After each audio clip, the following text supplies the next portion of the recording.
May I have your attention, please? The departure lounge for American Airlines after just flight 468 to Boston is now open for passenger check-in, gate 12, American Airlines concourse. Most of these people you see look like passengers, and most of them are. But one man here is not waiting to catch a plane. That unidentified plainclothesman is a federal sky marshal.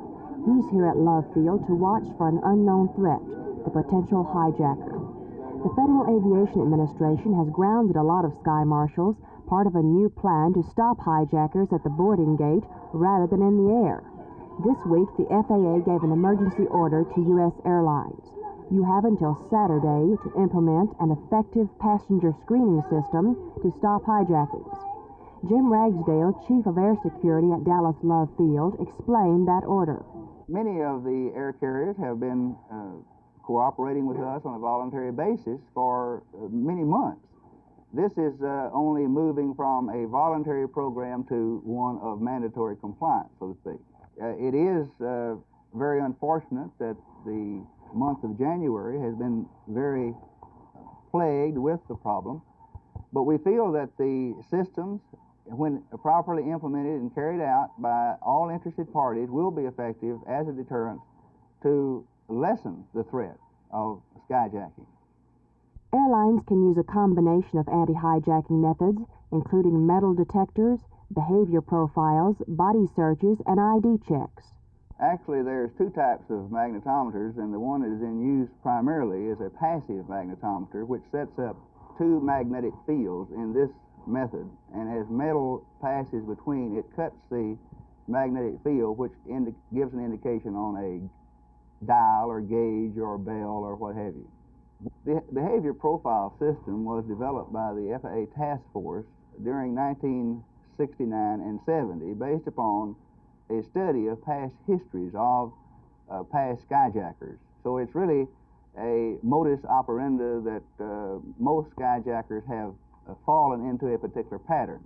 Normally, the body search would not be required unless the passenger was suspicious and the airlines thought the person might have a weapon aboard. A majority of the airlines at Love Field already use one or more of these methods, but we asked Ragsdale if the airlines could have done more to stop hijackings.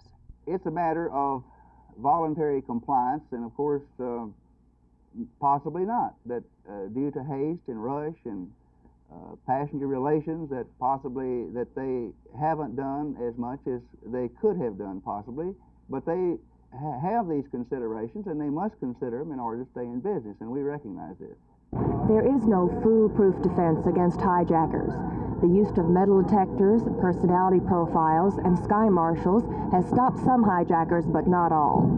By requiring all the airlines to use some kind of screening system, the FAA hopes to at least cut the risk. This is Martha McIntire, Channel 8 News on the Move at Dallas Love Field.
The new college represents a $13 million investment, and those on the tour were told that the facility is now about 85% complete.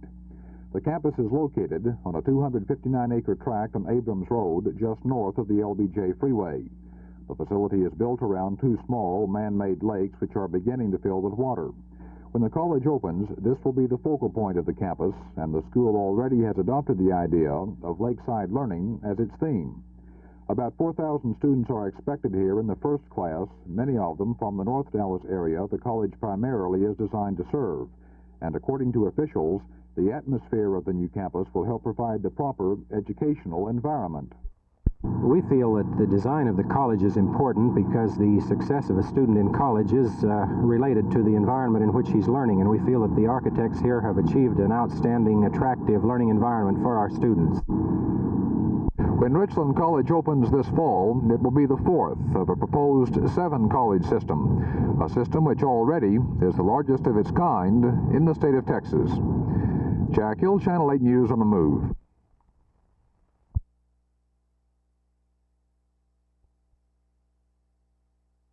Well, I think it's worked out really well because for opposing teams, they have 3 people to worry about shooting from the outside. This was how it was last year with Gene and Bobby and I, and Zach's done a tremendous job of shooting, I think, and the pressure's a little bit off. When we have 2 guards out there, it's a lot easier to guard us, but with 3 good shooters out there, it brings up a lot of problems. It did this our last game. Does this force the opposition into a man-for-man as opposed to a zone? Well, Texas tried a zone against us a lot the other night, and Jimmy Blacklock, their guard, was in between Zach Thiel and myself, and Zach and I just played catch until one of us had an open shot and forced them into a man-to-man, and then later in the game they went back to zone, but they had to move a man out of position to guard the other guard, and I think it caused them a lot of problems. You're in your 5th year now. 1 year was a red shirt. Is the home court advantage most distinctive in basketball as opposed to, say, football or baseball? Well, you're so much closer to the fans and the atmosphere of the game in basketball as opposed to football. I've talked to a lot of football players, and it's not as personal down there. When they're yelling, they aren't yelling right at you personally. They're yelling at the team. But in basketball, they're yelling right at you, and I think the home court advantage is tremendous distinction, especially in the Southwest Conference. Bobby, are you surprised? I know you're happy that you're at 4-1 at this stage. Well, we're happy and surprised after our start with A&M. The season looked like it was going to be another typical SMU season of the past couple of years, and we switched our offense around to what they call 3-guard offense, and we've been fairly successful with it, and I guess we'll stay with it now throughout the season. We played big teams. That was the big question mark in it. Could we rebound and play with the stronger players, the bigger players? And we've played Texas and Texas Tech now. They had probably the biggest teams in the conference, and we beat them both, so I guess everybody's happy and surprised. What about Baylor? Now, they have a good club, better than their record indicates, don't you think? Definitely so. They must be having troubles hitting at the right time, but they've got a quick ball club, an experienced ball club, and they'll probably be about the same size we are, maybe a little smaller, but they're definitely quick. They press. We'll see a lot of stuff we haven't seen this year from Baylor. And you think perhaps their type of club will be able to play your offense better? Well, with our 3-guard offense and their shorter, quicker club, we probably will have difficulty with it. Our outside man won't be given the 20-foot or the 18-foot jump shot that we've been able to get successfully with the 3-guard offense.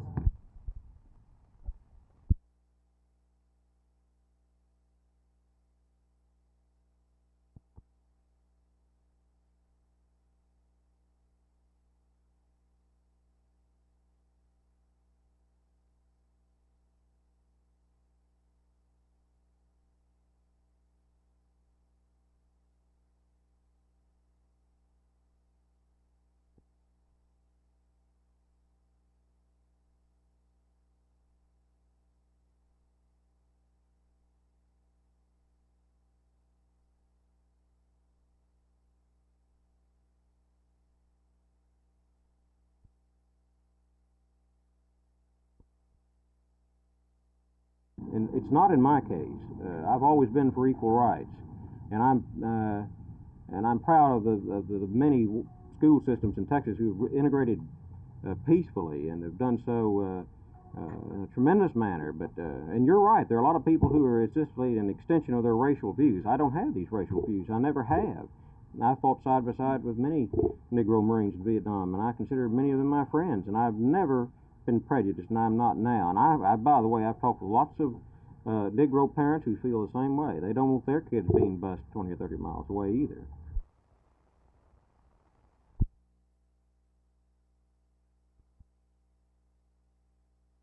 Despite its restricted membership, the Dallas Police Association's private club has done well since its grand opening last December.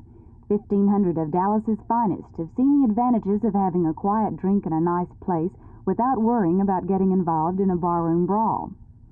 The president of the organization, Sergeant Preston Parks, explained to me that a policeman is a policeman 24 hours a day, but also, being human, he likes to relax occasionally and listen to country music on the jukebox. The club is unique for Texas, he says, and is one of the few in the nation exclusively for policemen and women. The building, which the DPA owns, has offices, meeting rooms, and a television room where the men about to go on duty can relax without going into the bar. The police code of conduct forbids drinking several hours before and during duty. A game room, complete with a couple of pool tables and a fine pinball machine, provide recreation for these men who are ordinarily patrolling the Lee Park neighborhood. The bar area is handsomely adorned with monogrammed glasses and all the necessary appointments for Huey, one of the few civilians about the place, to stir up his alcoholic confections. He had high praise for his job. Well, I have so much more enjoyment working here than I do in the other clubs. Why is that? Well, one, I don't have to worry about getting robbed, one thing. And another, I don't have to worry about fights or anything like that. The doorman takes care of all that, if there's ever in trouble. Do the policemen come in and tell you their problems like customers are supposed to do to bartenders? No. Do you have any idea why not? Well, they don't have problems, I don't guess. One thing missing from the picture were cute little waitresses in short skirts. It was explained somewhat regretfully that the policemen's wives helped veto that addition. The only way an outsider can get into the club is in the company of a law enforcement officer. So if you want a good cheap drink and a safe place, you might get friendly with a cop on your beat. For Channel 8 News on the Move, this is Judi Hanna.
That.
Bar at Bacon.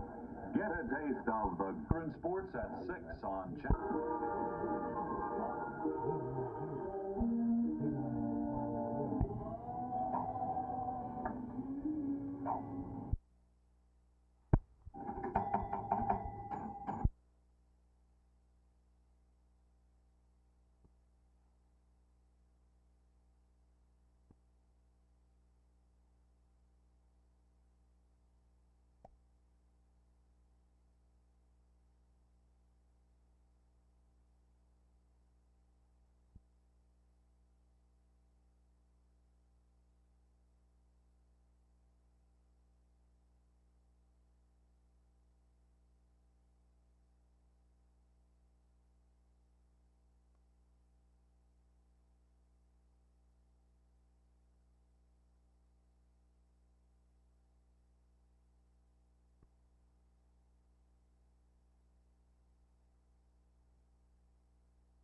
These kids seem to be looking for something beyond the values that are inherent in our technological society, and they want to get some meaning and direction in their lives. And in view of this fact, we're trying to give the students an opportunity to delve into the teachings, the value systems of the various great religions of the world. We don't deal with all of them, just the living religions, major religions.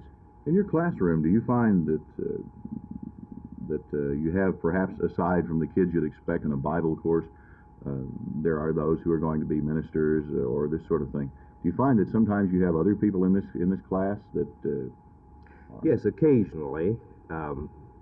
We get some kids who ask some very good questions, who are really seeking for some answers, who are not really committed to any particular religion.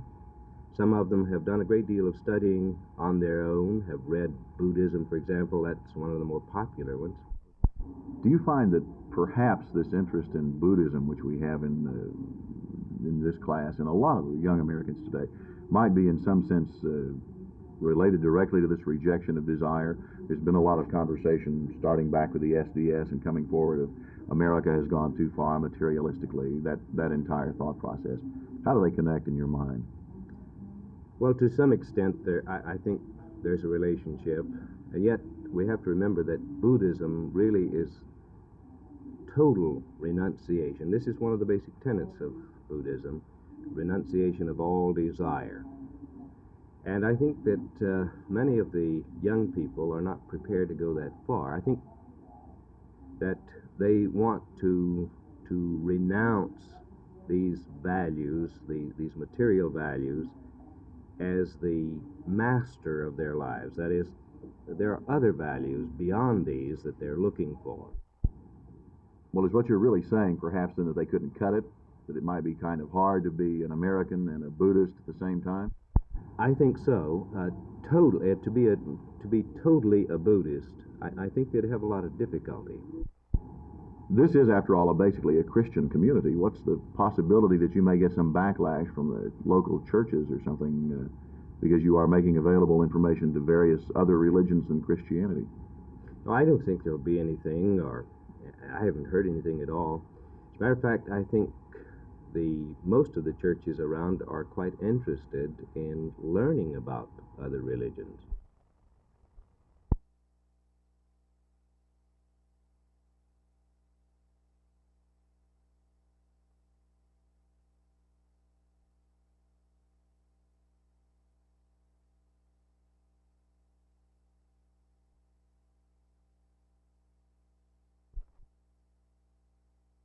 Oh, at 10:45, we had a robbery inside our bank.